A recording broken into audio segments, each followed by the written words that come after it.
My mom stole my college fund to pay for my brother's wedding. I grew up believing that education was my ticket out. My parents weren't rich, but they had always told me that they were saving for my college. Every time we had to say no to vacations, new clothes, or fancy gadgets, my mom would pat my shoulder and say, "We're saving for your future. College comes first." I clung to that promise like a lifeline. I studied hard, took AP classes, joined extracurriculars, did everything right. My guidance counselor said I had a strong chance at scholarships, but knowing I had a college fund gave me peace of mind. I dreamed of going into architecture, building something real, something lasting. But dreams die fast when betrayal hits. The shocking discovery. It happened 1 week before my high school graduation. I was sitting at the kitchen table, running numbers on tuition. I knew college was expensive, but between the savings my parents promised and some scholarships I'd been offered, it seemed possible. That's when I overheard my mom on the phone, her voice low but excited. "Yes, we wired the deposit today. The venue is booked. The catering too, oh, and the band. Yes, it's going to be perfect for my son's big day." I froze. My son's big day? She had only one son, my older brother, Daniel. He was 25, engaged to his longtime girlfriend, and planning a massive wedding. A sinking feeling hit me. After she hung up, I asked, "Mom, how are you paying for all this? You told me we didn't have extra money." She smiled like it was no big deal. "Oh, honey, don't worry about it. We used the college fund." I swear, the room spun. The confrontation. "You what?" I demanded. She waved her hand dismissively. "Relax. You're smart. You'll get scholarships. Besides, college isn't everything. But weddings? They're once in a lifetime. Your brother deserves a day to remember." My heart pounded so hard I thought I'd faint. All those years of sacrifice, of believing her words about my future, were a lie. That money was for my education. "You promised." She gave me a cold look. "We're a family. Sometimes sacrifices have to be made. Your brother's wedding will bring everyone together. College will still be there later." I felt like I'd been punched in the chest. My father's silence. I turned to my dad for backup, but he just lowered his eyes and muttered, "It's already done." That crushed me more than my mom's betrayal. At least she was openly cruel. My dad? He just stood there, letting it happen. My brother's reaction. When I confronted Daniel, he shrugged. "It's not my fault they chose to use that money. Weddings are expensive. Besides, you'll figure it out, you're the smart one." The arrogance in his voice made me want to scream. He was getting a $50,000 dream wedding while I was being told to figure it out. I asked if he'd contribute anything back. He laughed. "Why should I? You can't even afford college now. I'm the one settling down, starting a family. That's more important." That's when I realized, none of them had ever intended to treat me fairly. Graduation day. When graduation came, my mom beamed in the crowd, snapping pictures like she was proud. I wanted to rip the cap off my head and throw it in her face. After the ceremony, relatives congratulated me, asking what college I was headed to. I smiled tightly and said, "I don't know if I can afford it anymore."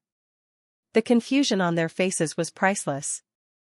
Some even asked my mom directly, and she brushed it off with a laugh, "Oh, she'll figure it out.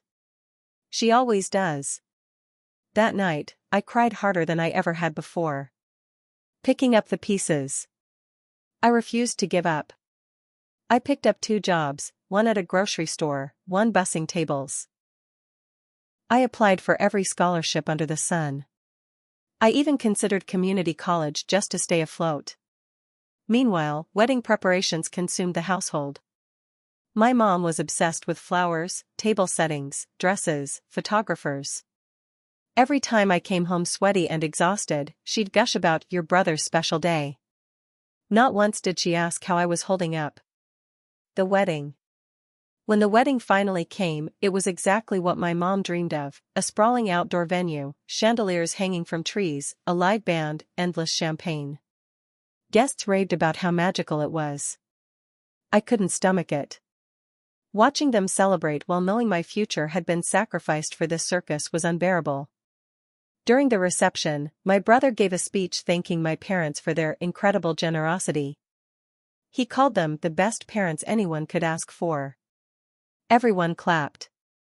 I wanted to scream. I left early, walked out in my dress, heels sinking into the grass, tears burning down my face. Cutting ties. That was the night I decided I was done. I stopped contributing money to the household. I stopped sharing my plans. I moved in with a friend temporarily while I figured out my next steps. My mom called me selfish. My dad stayed silent.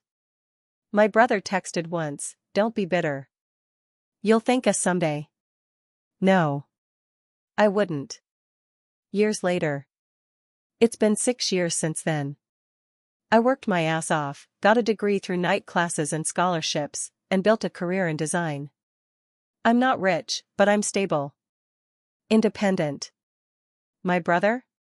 He's divorced. The perfect wedding lasted longer than his marriage, but not by much. He's back living near my parents, struggling with debt. My mom still calls him her golden boy.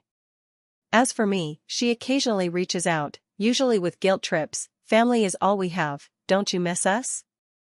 I tell her the truth, "You made your choice. You chose his wedding over my future. And I chose myself." The irony.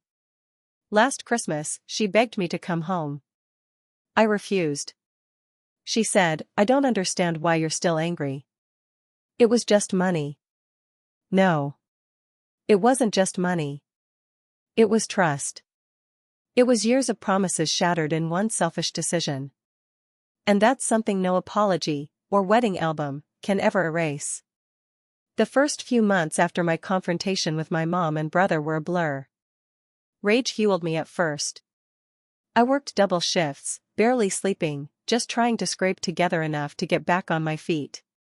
But every time I saw a young person on campus, every time I overheard people talking about classes, study groups, or their professors, it felt like someone was twisting a knife in my chest. I should have been there. I earned that. I sacrificed for that. Instead, I was washing dishes until 2 a.m., coming home to a tiny rented room above a garage, and living off instant noodles. The family divide. My father, quiet as always, pretended not to notice the tension. He called me once, months later, his voice low, as if he didn't want my mom to overhear. "Your mother thought she was doing what was best," he said. "For who?" I snapped. "For me or for Golden Boy?" He sighed. "You know how she is. Your brother needed help. And I didn't?" That was the last time we spoke for nearly a year. Meanwhile, my mom and brother flooded social media with posts about the wedding. Lavish decor, catered meals, rented hall, live band. Every detail screamed expensive. My stomach turned knowing it was my money funding all of it. They didn't invite me, of course. Or maybe they did and my mom intercepted it. Either way, the message was clear: I wasn't family anymore. My breaking point. 6 months later, I got a visit I didn't expect. My sister, 2 years younger than me, still living at home, showed up at my crappy apartment. She sat on my lumpy mattress, eyes red. "I'm sorry," she whispered. "I should have told you. Mom took the money before you ever knew. She said it was her right. Said you'd get over it." I clenched my fists so hard my nails left crescents in my palms. "Does Dad know?" I asked. "He doesn't fight her. He thinks peace is more important than fairness." Then she added, voice trembling. "They're already planning to help, brother, buy a house next. With Dad's retirement savings." That night I realized, I wasn't just cut off from my future. My entire family had been weaponized against me, except my sister. Building without them. It took years of hustling, working odd jobs, applying for scholarships, begging for financial aid, and sleeping less than humanly possible, but eventually, I clawed my way back into education. Not the dream college I'd wanted, but a community program that fed into a state school. And you know what? I thrived. Every class, every paper, every exam, I poured myself into it like it was war. Because for me, it was. It was proof that I wasn't broken, proof that they couldn't keep me down. By the time I graduated, I had something my brother never did: independence. He still lived 5 blocks from my parents, still ran crying to my mom for help with bills, still leaned on everyone else. I had my own apartment, my own job, my own life. The inevitable reunion. Fast forward a few years. I was 25, working in a decent entry-level role at a tech company, when my sister called me out of the blue. "You need to come home," she said. "It's about Mom." I hesitated. "Why?" "She's sick. Really sick. She keeps asking for you." My first instinct was to hang up. But curiosity, and maybe some small, buried part of me, won. When I walked into my childhood home, the air felt heavy. The house looked smaller, duller. And there she was, my mom, frail, hooked up to oxygen. Her eyes widened when she saw me. "You came," she whispered. I stood frozen, emotions crashing like waves. Rage, grief, betrayal. "You stole everything from me," I said finally. "I thought I was helping," she coughed. "I thought your brother needed more. And me? You were always stronger. I thought you'd survive." For a long time I just stared at her. That was her justification? She robbed me because she thought I could handle it? My brother shuffled and then, visibly uncomfortable. He couldn't even look me in the eye. Where it ended. I didn't forgive her that night. I didn't hug her, or cry, or say it was okay. Because it wasn't. But I also didn't scream. I didn't give her the satisfaction of seeing me unravel again. Instead, I said, "You were wrong. I survived in spite of you, not because of you." And then I walked out. My sister followed me to the driveway, tears streaming down her face. "Do you think you'll ever forgive her?" she asked. I shook my head. "I don't need to. I just need to live." Now, years later, I'm doing just that. And every time I see my brother still relying on my mom's memory, still trapped in her shadow, I realize, she stole my money, but she didn't steal my future. She only stole her own chance at being in it. Years passed. I built the kind of life my mother never thought I would. I didn't become a billionaire or some overnight sensation, but I built stability. I carved out a place where no one could tell me I didn't belong. At 30, I had a modest home, a reliable car, a job I actually enjoyed, and friends who felt more like family than blood ever did. And for the first time in my life, I felt secure. But family has a way of dragging you back in, whether you want it or not. The call about my brother. It started with a phone call from my sister. She was crying again, like so many times before. "It's brother," she said. "He's in trouble." Of course he was. He always had been. Turns out my brother's perfect life, the one my mother sacrificed me for, was collapsing. The marriage that had started with my college fund was crumbling. His wife had filed for divorce after catching him cheating. The business he had tried to start with loans my parents co-signed was failing. And worst of all, he had debts. Massive debts. "He wants to talk to you," my sister said quietly. I laughed, an ugly, bitter laugh I hadn't let out in years. "He wants to talk to me? After everything?" "He's desperate," she whispered. The meeting. Against my better judgment, I agreed to meet him at a diner. When I walked in, I almost didn't recognize him. He looked smaller. His suit was wrinkled, his hair thinning, his eyes hollow. He gave me a weak smile. "Hey, bro." The words almost made me choke. We sat in silence for a while before he finally said it. "I need your help." I stared at him, waiting for the punchline. "The bank's coming after me. I'm behind on payments. I could lose the house, the business, everything. I need a little help getting back on my feet." Something inside me snapped. I leaned forward, my voice low but sharp. "Do you remember where you were when Mom stole my college fund to pay for your fairy tale wedding?" He swallowed hard. I didn't know how bad it was for you." "You knew enough. And you didn't care."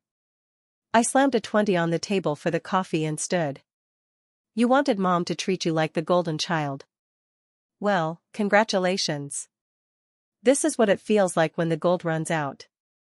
I walked away without looking back. My sister's dilemma. My sister was torn. She still lived close to him, still got dragged into his drama. One night she called me, begging. "He's losing everything. Don't you feel bad?" I sighed. "No. I don't. Because every brick of his house, every cent of that business, every damn thing he had came from me, because Mom stole it from me. And now it's gone, just like I said it would be." There was silence on the line before she finally whispered. "I think you're right. I think Mom ruined him as much as she hurt you." That was the first time she admitted it. The funeral. A year later, my mother passed away. Cancer finally took her. I went to the funeral, not for her, but for my sister. She deserved support. My brother was there, of course, angry, bitter, broken.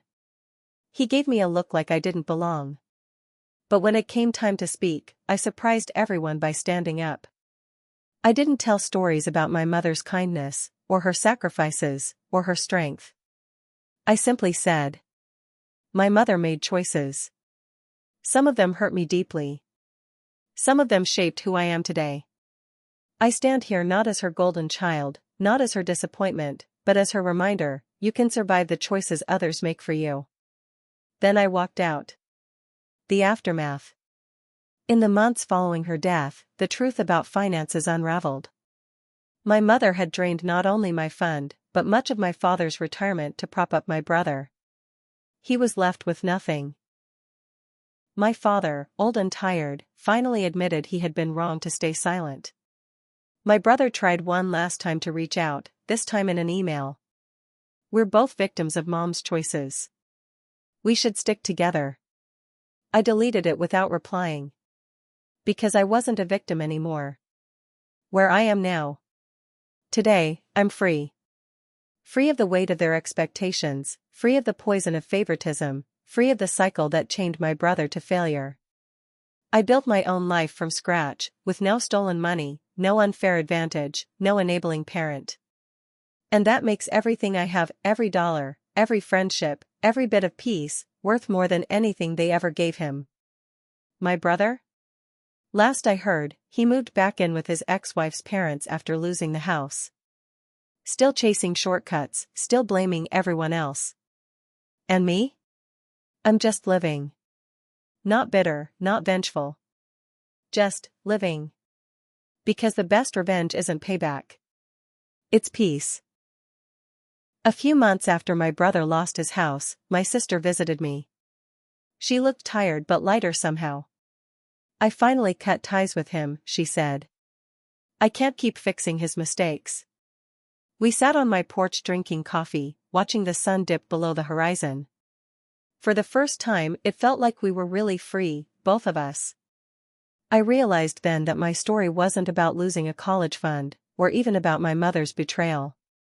It was about choosing a different path than the one my family laid out for me. And I chose peace. It took me years to stop feeling like a victim. At first, I replayed that moment over and over, my mom smiling about my stolen college fund, my brother celebrating his wedding with my money. I wanted revenge. I wanted to see them suffer.